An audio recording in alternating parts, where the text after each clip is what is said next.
میں بالخصوص جو ہے وہ ذکر کرنا چاہوں گا، کیونکہ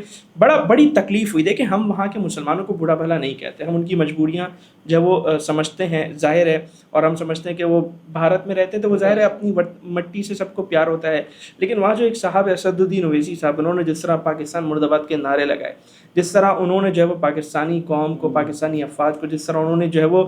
مطلب برا بھلا کہا، آپ اندازہ کریں، جیسے میں نے پچھلی بار بھی ایپیسوڈ میں کہا تھا،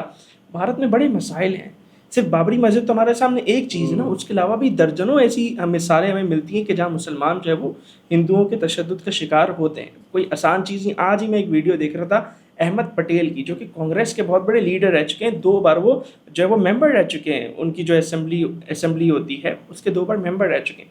ان کی بیٹی کا بیان ہے کہ ان کو دہلی میں کوئی جو ہے وہ کرائے پہ گھر، رینٹ پہ گھر دینے کو تیار نہیں، کیونکہ وہ مسلم ہے۔ ٹھیک ہے، جاوید اختر کے بارے میں بھی یہی کہانی جو ہے وہ مشہور ہے، ٹھیک ہے، کہ ان کو جو ہے وہ رینٹ پہ گھر نہیں ملتا تھا ممبئی میں۔ تو وہاں مسلمانوں کے حالات واقعتاً خراب ہیں۔ تو ٹھیک ہے، آپ ایک منٹ میں اپنی بات کمپلیٹ کر لوں، تو آپ بات کریں، آپ اپنے دیش کے لیے، اپنے وطن کے لیے، اپنے ملک کے لیے بات کریں، لیکن آپ پاکستان کو مردہ باد بولیں گے۔ پھر آپ دیکھیں کہ جب انہوں نے ان اللہ یحب الذین یقاتلون فی سبیلہ صفا کانہم بنیان مرصوص کی جب انہوں نے بات کی ہے،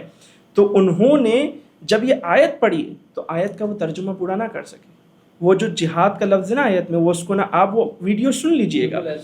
مانے یہ قرآن شریف کی الصف سورت کی آیت نمبر 4 ہے، جس میں اللہ یہ کہہ رہا ہے کہ تم اللہ سے محبت کرتے تو ایک سیسا پلہی دیوار کی طرح کھڑے ہو جاؤ۔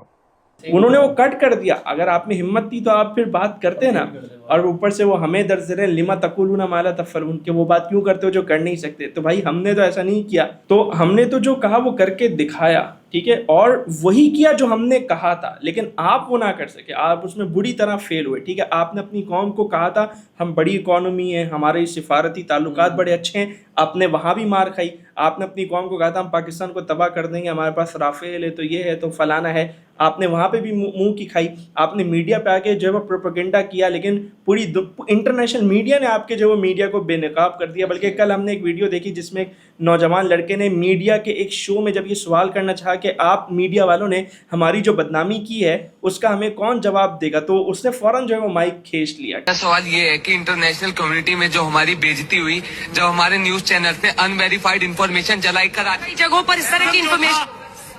ٹھیک ہے، تو یہ جو فالس پروپیگنڈا کیا ہے، دیکھیں پروپیگنڈا ہوتا ہے جنگ میں، لیکن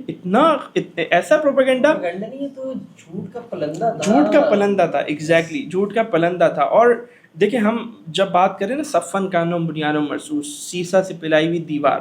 آپ دیکھیں اسی سورہ صف میں اللہ تبارک و تعالیٰ نے یہ بھی بیان فرمایا ہے کہ یہودیوں اور عیسائیوں کی طرح تفرقہ بازی میں نہ پڑنا۔ ٹھیک ہے، تو یہ ایک بہت بڑا میسج ہے کہ صفن کانہم بنیان مرصوص کو تو ہم نے پکڑ لیا ہے، لیکن سورہ صف کا جو اگلا سبق ہے وہ کیا ہے کہ یہودیوں اور عیسائیوں کی طرف فرقہ واریت میں نہیں بٹنا۔ تو ہمیں بھی کیا کرنا ہے، یہ اتحاد قائم رکھنا ہے، نسل پرستی میں، لسانی تعصبات میں، سیاسی تفرقات میں، ٹھیک ہے، تو ان چیزوں، مذہبی منافرتوں میں، ان چیزوں میں ہمیں جو ہے وہ تقسیم نہیں ہونا، ان چیزوں میں ہمیں بٹنا نہیں ہے۔